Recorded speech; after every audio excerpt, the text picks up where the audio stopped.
అందరికీ నమస్కారం అండి.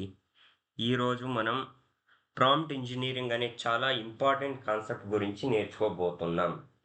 ఈ వీడియోలో మనం ఓలమా ఇన్స్టాల్ చేయడం, లోకల్ ఏఐ మోడల్ రన్ చేయడం, స్ప్రింగ్ బూట్ అప్లికేషన్ని ఏఐతో కనెక్ట్ చేయడం, యూజర్ ప్రాంప్ట్ అంటే ఏమిటి, సిస్టమ్ ప్రాంప్ట్ అంటే ఏమిటి, ప్రాంప్ట్స్ ద్వారా ఏఐ బిహేవియర్ని ఎలా కంట్రోల్ చేయాలో స్టెప్ బై స్టెప్ ప్రాక్టికల్గా చూద్దాం.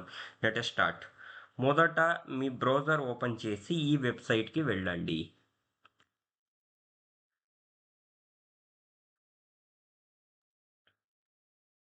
ఇప్పుడు మీ ఆపరేటింగ్ సిస్టమ్కి సరిపోయే ఓలమా వర్షన్ డౌన్లోడ్ చేసుకొని ఇన్స్టాల్ చేయండి. నేను విండోస్ యూస్ చేస్తున్నాను కాబట్టి విండోస్ ఇన్స్టాలర్ ఇన్స్టాల్ చేస్తున్నాను. నేను ఆల్రెడీ విండోస్ ఇన్స్టాలర్ని డౌన్లోడ్ చేసి ఇన్స్టాల్ చేశానండి. ఇన్స్టాలేషన్ పూర్తయ్యాక కమాండ్ ప్రాంప్ట్ ఓపెన్ చేయండి.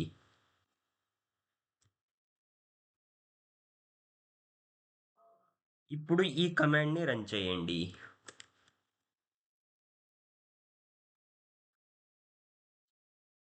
ఈ కమాండ్ క్వెన్ ఏఐ మోడల్ని డౌన్లోడ్ చేసి రన్ చేస్తుంది. ఫస్ట్ టైం రన్ చేసినప్పుడు కొన్ని నిమిషాలు పట్టొచ్చు, ఎందుకంటే మోడల్ డౌన్లోడ్ అవుతుంది. డౌన్లోడ్ పూర్తయ్యాక ఏఐ మోడల్ లోకల్ మెషిన్లో రన్ అవుతుంది. ఇప్పుడు టెర్మినల్లో ఇలా టైప్ చేయండి, ఏదైనా టైప్ చేయండి. Explain Java. ఇప్పుడు ఏఐ రెస్పాన్స్ జనరేట్ చేస్తుంది, అంటే మన లోకల్ ఏఐ సెటప్ రెడీ అయ్యింది. ఓలమా వల్ల మనం ఏఐ మోడల్స్ని లోకల్గా రన్ చేయొచ్చు. క్లౌడ్ ఏపీఐ అవసరం లేదు. లెర్నింగ్కి ఇది చాలా యూస్ఫుల్ అండి. ప్రైవసీ కూడా చాలా బాగుంటుంది. మీ డేటాని అప్లోడ్ చేయనక్కర్లేదు ఎక్కడ. కాస్ట్ కూడా ఉండదు, ఫ్రీగా యూస్ చేయొచ్చు. ఇప్పుడు స్ప్రింగ్ బూట్ అప్లికేషన్తో ఇంటిగ్రేట్ చేద్దాం. ఇప్పుడు స్ప్రింగ్ బూట్ ప్రాజెక్ట్కి వెళ్దాం. మొదట pom.xml ఓపెన్ చేయండి. మీ pom.xmlలో ఈ డిపెండెన్సీ యాడ్ చేయాలి.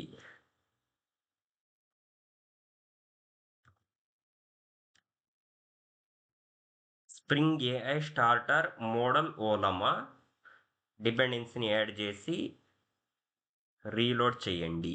ఈ డిపెండెన్సీ వల్ల Spring Boot application Ollama AI మోడల్తో కనెక్ట్ చేస్తుంది. తర్వాత application.yaml ఓపెన్ చేసి ఈ కాన్ఫిగరేషన్ యాడ్ చేయండి.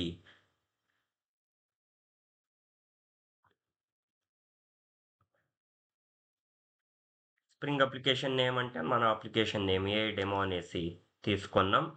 ఏఐ ఓలమా బేస్ యూఆర్ఎల్ మన ఓలమా ఈ పోర్ట్ నెంబర్తో రన్ అవుతుందండి, 11434. అండ్ హోస్ట్ వచ్చేసి లోకల్ హోస్ట్. అండ్ ఏ మోడల్ మనం యూస్ చేస్తున్నాము, ఇంతకుముందు మనం ఇక్కడ కమాండ్ రన్ చేసాం కదండి, Ollama run Qwen 2.5 0.5b.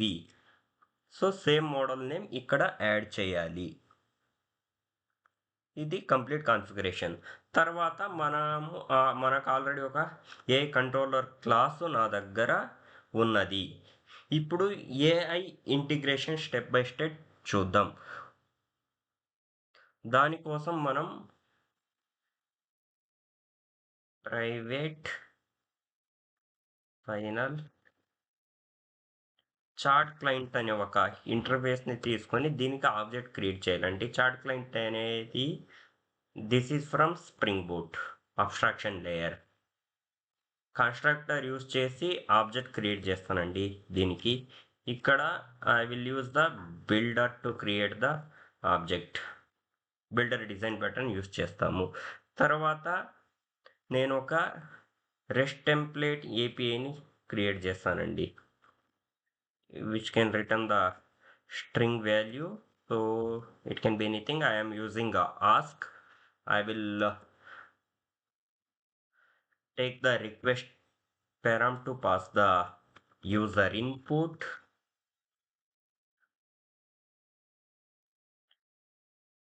So I should return something, right? So I will use return.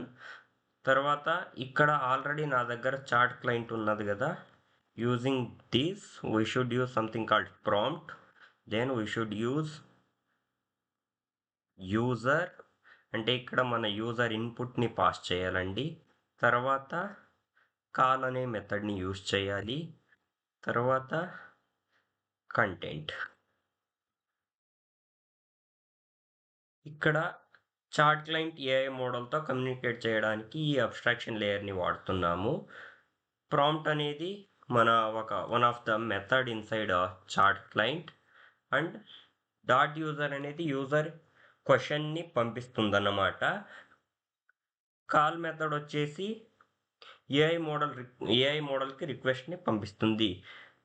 Content method వచ్చేసి ఏఐ రెస్పాన్స్ని తీసుకుంటుంది. ఇప్పుడు మన అప్లికేషన్ని రన్ చేద్దాం.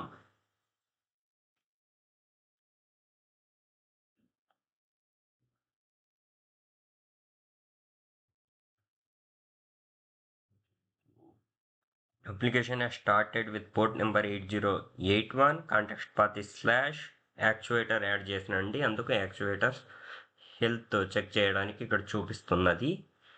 సో ఇప్పుడు మనం బ్రౌజర్లో ఇలా టెస్ట్ చేయవచ్చు.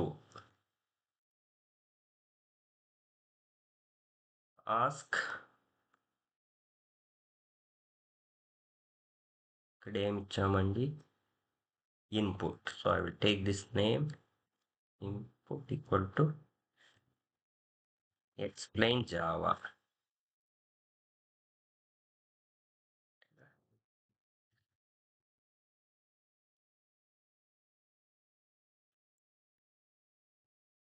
గెట్ మ్యాపింగ్ యూజ్ చేస్తానండి నేను. /ask రీరన్ చేస్తాను అప్లికేషన్ని.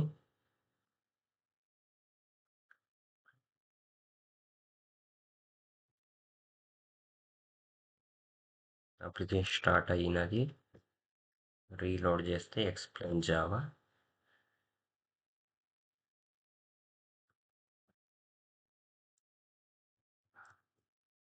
ఓకే, ఇప్పుడు ఏ రెస్పాన్స్ జనరేట్ చేస్తుంది, కానీ ప్రస్తుత రెస్పాన్స్ జనరిక్గా ఉంది. ఎందుకంటే మనం ప్రాంప్ట్ మాత్రమే యూజ్ చేస్తున్నాము, యూజర్ ప్రాంప్ట్ మాత్రమే యూజ్ చేస్తున్నాము. ఇక్కడ system prompt is very important. User prompt అంటే ఏమిటో చూసాం, ఇప్పుడు సిస్టమ్ ప్రాంప్ట్ అంటే ఏమిటో చూద్దాం.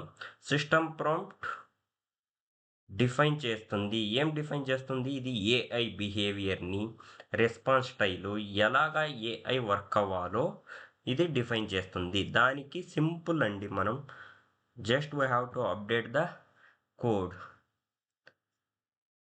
సో యూజర్ మెథడ్ కన్నా ముందు after prompt we should use something called system. ఇది సిస్టమ్ ప్రాంప్టింగ్ అండి. ఇక్కడ ఏం చేద్దాం, you are a senior Java developer explain everything very simply and give short professional answers.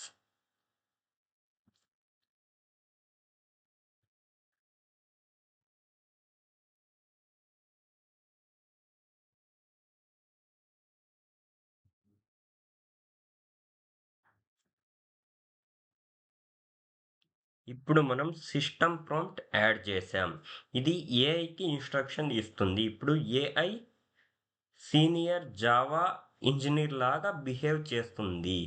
మళ్ళీ బ్రౌజర్తో మనం ఇది టెస్ట్ చేయాలన్నమాట. సో అందుకనేసి నేను అప్లికేషన్ని స్టాప్ చేసి రీస్టార్ట్ చేస్తాను.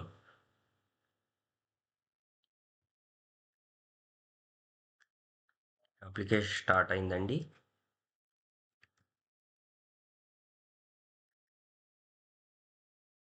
Explain Java.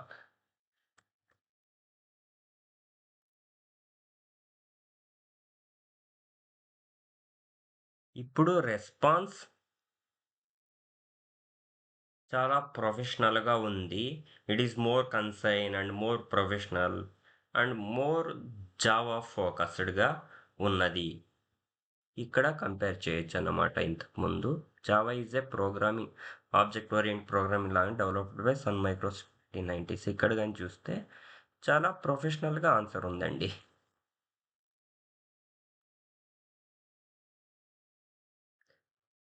ఇక్కడ ఇంపార్టెంట్ విషయం ఏమిటంటే ఏఐ మోడల్ మారలేదు, కేవలం ప్రాంప్ట్ మాత్రమే మారింది. ఏఐ మోడల్ మారలేదు, ఓన్లీ ప్రాంప్ట్ మాత్రమే మారింది. కానీ బిహేవియర్ పూర్తిగా మారింది. దీనినే ప్రాంప్ట్ ఇంజనీరింగ్ అంటారు. ఇక్కడ చాలా ఇంపార్టెంట్ విషయం ఏమిటంటే టోకెన్స్ అంటే ఏమిటో చూద్దాం.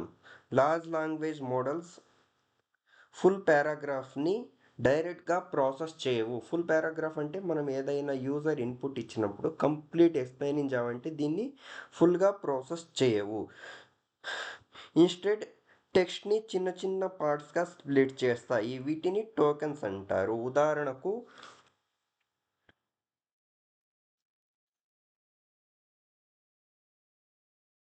హేలో ఒక టోకెన్ కావచ్చు.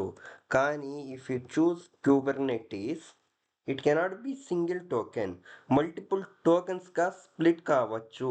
ఏఐ మోడల్స్ టోకెన్ బై టోకెన్గా రెస్పాన్స్ని జనరేట్ చేస్తాయి. సో ఇంటర్నల్ ఫ్లో ఎలాగ ఉంటుందంటే text to it will convert into tokenizer, from there it will convert into tokens. Their LLM will coming to the picture, it can process and generate the response. Token చాలా important, ఎందుకంటే ఇవి చాలా effect చేస్తాయి. ఏం effect చేస్తాయంటే AI స్పీడ్ని, కాస్ట్ని, memory యూసేజ్ని అండ్ స్కేలబిలిటీని చాలా ఎఫెక్ట్ చేస్తాయి. అందుకే ఎంటర్ప్రైజ్ ఏఐ సిస్టంలో టోకెన్ ఆప్టిమైజేషన్ చాలా ఇంపార్టెంట్. దీనిపైన చాలా ఫోకస్ చేయాలి.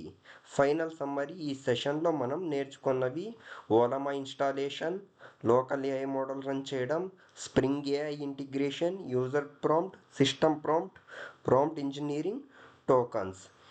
ఇవి అన్నీ modern generative AI foundation concepts అండి. Thank you for everyone.